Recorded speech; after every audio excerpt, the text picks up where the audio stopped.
Hello everyone, welcome to Life with Shear Rochelle. Thanks so much for joining me today. Of course, I'm Shear Rochelle, and today I'm just going to be going over quickly with you my planner lineup for 2020. What are you using to plan? I actually have multiple different planners, different notebooks and things that are incorporated into my system for 2020, all with a reason. I'm not doing anything this year that's just like random and that does not have a purpose. Everything that I'm using actually has a purpose this year.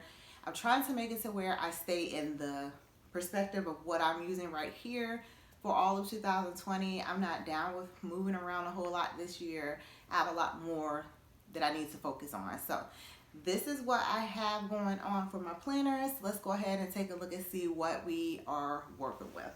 Okay, so I don't really have a in quote planner in my purse, but I do have this. This is the A6 Moterm, and it's just a folio. And I have stuck in the back pocket of it a A6 Stalogy, and then in the front pocket, this is the A6 Hobonichi weekly supplements. And I just keep this in my purse. It actually has my cards in it in the front of it here, and I just keep it in my purse. Instead of actually having a planner, I can jot things in it and transfer it where I need it just fine.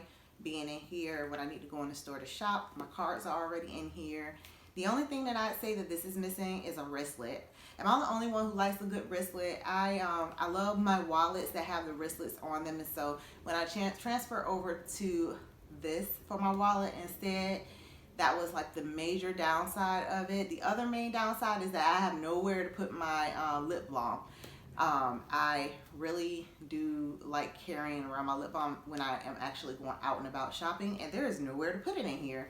But I've been making it work, and I do plan to keep this in my purse yet and still. I may end up still needing to have some type of little pouch to go along with it to make sure I can carry some of my other personals when I'm actually in the store. But this is the start. And then the next few things that I'm going to show you are really just notebooks, but they all have, again, purpose and stuff. All right, so I have this A5 Stalogy, and this A5 Stalogy, I am actually using it as a commonplace book for all of the books that I'm reading, to keep a place to reference everything that kind of stuck out to me in the books that I'm reading for 2020. And so this is the 365 full year A5 Stalogy. Then I have a half year A5 Stalogy, and this one is actually being used for my personal reflections. It will actually hold my trackers for 2020. It will also hold my personal information, as well as like brain dumps and things to that extent, as well as like collections. So that'll be in here. All right, so the next thing that I have is a notebook, and this is the Erin Condren notebook. I used to use the planners, and I really like the paper, but I couldn't do their planners this year, and so I decided to just continue to use some of their notebooks for certain things. And so in the morning when I get up, through my morning routine, which you'll be hearing a lot more about later, I do a moment where I just sit and I write everything that's on my mind before I actually start my day, to kind of clear my head and be able to go and kind of, I guess, focus in on the things that are important to me on the other end. So I have this, and this is just, again, a notebook, and I write in this every morning, and will continue to do so. When this one fills up, then I'll just use another one like it. I have a few. This is also just a regular Erin Condren notebook, and this, I'm actually literally just using it for random notes, things that I don't really want to put finalized in any of my planners will go in here. And just random writes.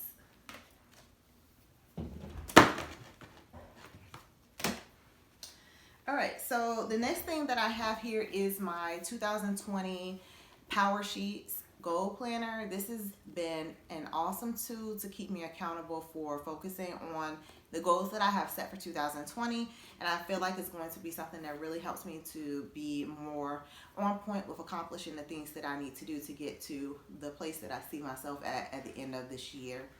And so again, this is the 2020 Cultivate What Matters Power Sheets. Then this is a standard TN, and I have cut down some Moleskine journals. I don't know how to pronounce it. I think it's called Catcher journals or something like that. But I've cut them down and I put them in here. This is a 4-string TN, and I'm using this for Bible study, devotionals, and basically everything Jesus. All right, then last but certainly not least, we have this here. This is kind of where the brains of everything is as far as like my planners go. Like everything that's dated is in here. This is the Moterm A5 ring bound planner, but it's not just that by far. So in the middle, it does hold my rings, and I'll leave it like that, but in the ring part of it has a devotional section. It has a financial section in it for me, as well as my family's information, and then a planning section. But in the front pocket of it, I have my Hobonichi cousin, and this is the full year. Hindsight, I wish I would have gotten the Yvette because it's just a lot less at one time. I'm sure they both have their benefits, but it would have made this a lot less bulky than this is, but I'm certainly not going back now. It took me a long time to get it, number one, and number two, I'm not wasting the money that I put into it. And this is my life planner. And then in the back pocket, I have the Hobonichi Day Free, and this is being actually used for writing and social media. That is all that I have in my Moterm A5 ring bound. And that is actually all of my planners and notebooks and systems that I'm using for 2020, and the system rather that I have decided to use for 2020. Are any of the notebooks or planners that I'm using in your lineup for 2020? What are you actually using to plan? Have you decided to use multiple planners, or are you someone who's just stuck with using one?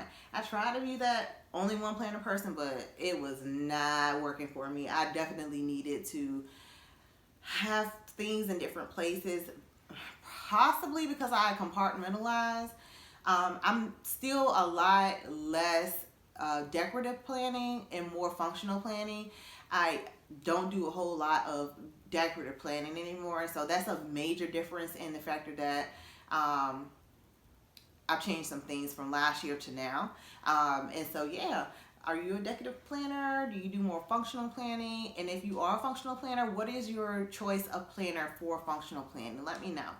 All right, y'all, thank you so much for watching. I hope this video has been interesting to you, encouraged you, inspired you, whatever the case may be, giving you something to think about for your planners for 2020.